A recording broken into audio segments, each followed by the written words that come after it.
ఇప్పుడు వినిపిస్తోందండి. Okay. Please continue. అంటే బయట డిస్టర్బెన్స్ ఉండదేమోనని. మాకు ఆఫీస్ వర్కింగ్. ఓకే. పరమేశ్వర స్వరూపమైన సభకి నమస్కారం.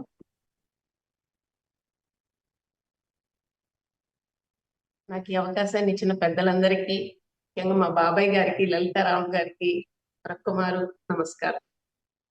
నేటి నా ఆ, అంశంలో ఆ నరసింహ శతకాన్ని రచించిన కవి శేషప్ప గారి గురించి ఆయన ఇప్పుడు దాకా పెద్దలందరూ మాట్లాడారు. ఆ గురజాడవారు అనుకోండి, లేకపోతే దాశరథి గారు అనుకోండి, సినారే అనుకోండి, వారు ఆ స్పృశించిన ఆ కోణాలు వేరు. శేషప్ప గారు స్పృశించిన కోణం వేరు. ఈయన రచనలు పూర్తిగా భక్తి భావభరితంగా ఉన్నాయి.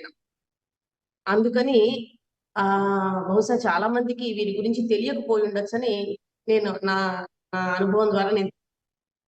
కాకపోతే ఈయన రచించిన శతకంలో అనేక సామెతలు మనం జనబాహుళ్యంలో ఇప్పటికీ ఉన్నాయి. అయితే ఆయన రాశారు అని తెలియదు, అది అక్కడ విషయం. సరే, తెలుగువారి ఘన సాహిత్య సంపదలలో శతక ప్రక్రియ పేరెన్నిక గల. మన అందరము నిత్యం ఏదో ఒక సందర్భంలో నెమరు చేసుకునే శతకాల్లో సుమతి, వేమన, దాశరథి మొదలగు వాటితో పాటు నరసింహ శతకం కూడా ఒకటి. జనబాహుళ్యం సామాన్యంగా వాడే ఎన్నో సామెతలు ఈ శతకం నుండే పుట్టాయి. ఉదాహరణకు, లక్షాధికారైన లవణమన్నమే గాని మెరుగు బంగారము మింగపోడు అన్నాడు. శతకకర్త అయిన శేషప్ప కవి ప్రస్తుతం కరీంనగర్ జిల్లా ధర్మపురి లక్ష్మీ నరసింహస్వామికి సమర్పణగా భూషణ వికాస శ్రీధర్మపుర నివాస దుష్ట సంహార నరసింహ దూర అనే మకుటంతో ఈ శతకాన్ని రచించారు. గొప్ప సాహిత్య నిధి అయిన నరసింహ శతకాన్ని మనకు అందించిన శేషప్ప కవి ఈనాటి ఉగాది కార్యక్రమంలో జీవన షట్కం అనే పేరుతో ముచ్చటించే అవకాశం కలగడం నిజంగా నా పూర్వజన్మ సుకృతం. మనకు అంతగా తెలియని శేషప్ప గారి కవి గారి గురించి 4 వాక్యాల్లో చెప్పాలంటే, ఆయన క్రీస్తు శకం 1800 సంవత్సరంలో జీవించినట్టు ఆధారాలు. పావన గోదావరి తీరాన గల ధర్మపురిలో ఆయన నివసించేవారు.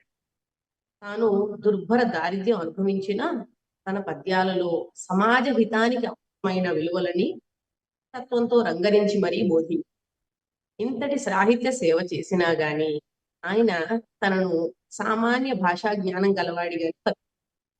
కానీ ఆయన శతకాలను పరిశీలిస్తే వారు ఎంతటి ప్రజ్ఞాశాలు, ఎంతటి వినమ్రశీలో మనకు తేడా. వారి పద్యాల్లోని వర్ణన బట్టి కొంతమంది పరిశోధకులు వీరిని రాయలసీమకు సంబంధించిన వారిగా కూడా భావించారు. ఏది ఏమైనా ఆటుపోట్లమయమైన నేటి యాంత్రిక జీవన విధానంలో కొద్దిగా కొరవడుతున్న దైవ చింతన, సాంఘిక భావన, సాధువర్తన అంశాలని మెండుగా బోధించే ఈ శతకం సమాజ నిర్మాణానికి అవసరం. విదుర నీతిలో చెప్పినట్లుగా షడేవతు గుణఃపుంస హాతవ్యాహ కదాచన, అనగా సత్యము, దానము, సోమర్తనం లేకుండటం, అసూయ లేకుండా ఓర్పు, ధైర్యము అను 6 అనగా షట్కము ఈ గుణములు వృద్ధి చేసుకోదగ. ఈ షట్కములు ఐహికానికి సంబంధించినవి. ఇవే కాక శేషప్ప కవి ఆముష్మిక జ్ఞానానికి సంబంధించిన భక్తి భరిత షట్కానికి సంబంధించిన పద్యాలు రచించారు. అందుకే అతి కొద్ది మందికి తెలిసిన శేషప్ప కవి గారి గురించి, వారి శతకం గురించి ఉగాది షడ్రుచులకు సరిపోయేలాగా పైన చెప్పిన ఐహిక షట్కముగా మరియు ఆముష్మిక షట్కముగా 6 అంశాలతో జీవన షట్కం అనే శీర్షికని మీ ముందుంచుతున్నాను. అవతరింప ప్రార్థన. ఐహిక జీవన హితానికి అవసరమైన సత్యవాక్ పరిపాలన గురించి నరసింహస్వామిని వేడుకుంటూ ఇలా అంటారు శేషప్ప కవి. పాటిగా సత్యములు పలుకనేర తన తప్పు ఒప్పుకొని శరణాగతి చేస్తారు. ఇంకొక పద్యంలో సత్యవంతుల మాట జన విరోధం బాయే అంటూ సమాజ రుగ్మతలను ముచ్చటిస్తూ పరమాత్మను సాయం కోరడం. ఇక రెండవ సద్గుణమైన దానం గురించి స్వామికి ఇలా మొదలుకుంటారు కవి. పారమార్థికమైన పనులు చేయగలేదు, భిక్ష మొక్కనికైనా పెట్టలేదు, జ్ఞానవంతులకైనా భూని మొక్కగలేదు, ఇతర దానములనైనా ఇయ్యలేదు అంట. దానం చేయడం అనేది ఎంతటి సత్కార్యమో కవి యొక్క భావాన్ని బట్టి మనకు అర్థమవుతుంది. ఇంకొక పద్యంలో నిరత దానములైన నిరుపగలేదు అంటూ తన దీన పరిస్థితిని స్వామికి వెళ్ళబూసుకుంటారు, నరసింహస్వామికి. ఇలా మిగిలిన సద్గుణముల ఆవశ్యకతను కూడా భక్తిభావ భరితంగా తన పద్యముల్లో ముచ్చటించారు శేషప్ప. మనకి సుపరిచితాలైన సుమతి శతకము, వేమన శతకము మొదలైనవి మానవ ఐహిక జీవన విధానానికి నరసింహ శతకం ముందుగా ఉపడించినట్లుగా ఐహిక మరియు ఆముష్మిక శతక జీవనానికి కూడా బాట వేసిందని చెప్పడంలో ఎలాంటి సందేహము లేదు. ఉదాహరణకి పదకవితా పిత యొక్క అన్నమయ్య యొక్క భక్తి తత్పరత గురించి వెల్లడిస్తూ ఒక చోట ఇలా అంటారు: పొడినా వెగడినా కసరినా కొసరినా కలసిన కలహించిన వెంకటేశ్వరునితోనే. అలాగే శేషప్ప కవి కూడా నరసింహస్వామిని పొగుడుతూ కొన్ని, ఎత్తి పొడుస్తూ కొన్ని, బతిలాడుతూ మరికొన్ని, వేడుకుంటూ ఇంకొన్ని, చివరిగా శరణాగతితోనూ మరియు వైరాగ్యంతోనూ ఆర్తితో నిండిన పద్యాలు సరళమైన భాషలో రాశారు. ఈ ఆముష్మిక జీవన్ షట్క సాహిత్యం చదివే వారి హృదయాల్ని ఆర్తితో నింపి సాగరంలో మునకలు వేయిస్తుంది. మత్సుకి ఇక్కడ కొన్ని ముచ్చటించుకుందాం.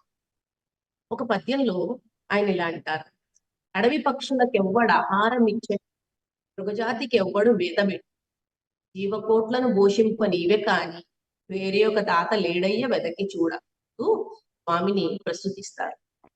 మరొక పద్యంలో నీలమేఘశ్యామ నీవే తండ్రివి మా మలవాసిని మమ్ము గన్న తల్లి, తొయజాక్ష నీ పాద తులసి దళము రోగముల ఔషధము బ్రహ్మరుద్ర వినుత అంటూ పొగుతారు. ఇంకొకటి ఆసక్తికరమైన విషయం ఏంటి, కొడుకులు మనుషులకే కాదండి, భగవంతుడు కూడా తప్ప భక్తులకు ఆయన అంత ఆప్తుడు. మరి ప్రహ్లాదుడు ఏపాటి పైడి కానుకలిచ్చే మదగజం వెన్నిచ్చే మౌక్తికములు, నీకు వీరందరూ అయినట్లు నేనుగానా, ఎందుకని నన్ను రక్షింపవు ఇందువదన అని ఎత్తిపోతారు శేషం. అట్టు ఆకుండా ఆంక్షతో బలిచక్రవర్తి దగ్గర చేరి భిక్షం ఎత్తి వేల బిడియ పడక, భక్తులకు నీవు పెట్టుట భాగ్యమవును, వారికి ఆశించితివి తిండివాడగుచు అంటూ పరిహాసం చేస్తారు. ఇంకొక చోట నరేంద్ర వినుక అతి దురాత్ముడనంచు కలలోననైనను కనులబడవు, నిన్ను గొలిచెద నమ్మి బుద్ధి, నీ ప్రపంచంబు గలుగు నాకింత చాలు అంటూనే అంత్యకాలమునందు ఆయాసమున నిన్ను తలతునో తలపనో తలతునిపుడే ఈ విధంబున నీ నామం ఇష్టమగు భజన చేయుదు నందు నా భావమందు అని సింహస్వామిని మాట్లాడతారు. వేరొక చోట నీ మీద కీర్తనలు నిత్యగానము చేసి రమ్యముందింప నారదుడగా సాధుడను మూర్ఖమతిని దుష్యాధముడను దీనుడను జుమ్మి నీవు నన్నేలు కొనుము అని వేడుకుంటూ బతికినన్నాళ్ళు నీ భజన తప్పను గాని. ఈ పద్యం చాలా ఆంధ్రదేశంలో చాలా చాలా అందరికీ సుపరిచితమైన పద్యం. బతికినన్నాళ్ళు నీ భజన తప్పను గాని మరణకాలమునందు మరతునేము, నా ఆవేళ యమదూతల ఆగ్రహంబునము ప్రాణములు పెకలించి పట్టిన, నా జిహ్మతో నిన్ను నారాయణ అంతు పిలుతునో శ్రమచేత పిలువలేదు, నాటికి ఇప్పుడే చేతు నీ నామ భజన తలచెత చెవి వినవయ్య ధైర్యము. ఇక స్వామికి శరణాగతి సల్పే విధానం బహుహృత్యంగా ఉంటుంది. గరుడ వాహన దివ్య కౌస్తుభాలంకార రవికోటి తేజ తరంగవదన పావన లక్ష్మీస బ్రహ్మజనక వత్సల సర్వేశ పరమ పురుషాన్ని ఆర్తో ఈస నీ దివ్య లక్షణ గుణముల వినజాలకెప్పుడు వెర్రినై నమ్మియున్నాను నీ పాద నళిన భక్తి, వేగ దయచేసి రక్షింపు వేదవేది శరణాగతి. జీవన ఆముష్మిక షట్కంలో చివరిదైన వైరాగ్య సంపదను పంచారు శేషప్ప. తెలుగు వారికి ఎంతో సుపరిచితమైన పద్యం. తల్లి గర్భము నుండి ధనము తేడెవ్వడు, వెళ్ళిపోయేడి నాడు వెంటరాదు, లక్షాధికారైన లవణమన్నమే గాని పెరుగు బంగారము మింగపోడు, విత్తమార్జన చేసి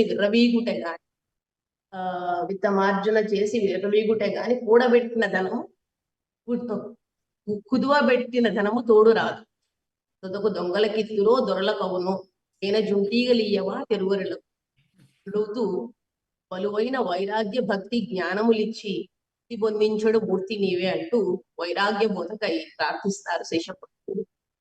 ఇలా తేట పదాలతో ఇహమునకు పరమునకు సంబంధించిన షడంశాలను తన శతకంలో పొందుపరచడమే కాకుండా అనేక సమాజ రుగ్మతలను తూపారబట్టి తద్వారా సమాజ జీవన యానానికి చూపించిన శేషప్ప కవి మనందరికీ ఎప్పటికీ మార్గదర్శకులు. ధన్యజీవి. మరొక్క మారు నాకు ఈ అవకాశాన్ని ఇచ్చినందుకు అందరికీ పేరు పేరున ధన్యవాదాలు. ధన్యవాదాలు డాక్టర్ వెంకట మాధవి లలిత జినుగు గారు. ప్రత్యేకంగా ధర్మపురిలో వెలసిన శ్రీ లక్ష్మీనరసింహ స్వామి గారి గురించి, భూషణ వికాస శ్రీ ధర్మపుర నివాస అంటూ శతకాన్ని రచించిన శేషప్ప కవి గారి జీవితం రచనల గురించి చాలా చక్కగా ప్రసంగం చేశారు. మీరు ప్రశంసనీయమైన ప్రసంగం. ఉగాది సందర్భంగా ఎంతో సముచితంగా మీ జీవన షట్కము ద్వారా ఆధ్యాత్మికత, సాత్వికత, సమత్వము మనకి ఎంత ముఖ్యమో తెలియపరిచారు. ఇహపర లోకాలకు పరిమితమైన షడాంశాలను మనకు భక్తితో ప్రీతితో అందించారు లలిత జినుగు గారు. ధన్యవాదాలు. Thank you very much. ధన్యవాదాలండి.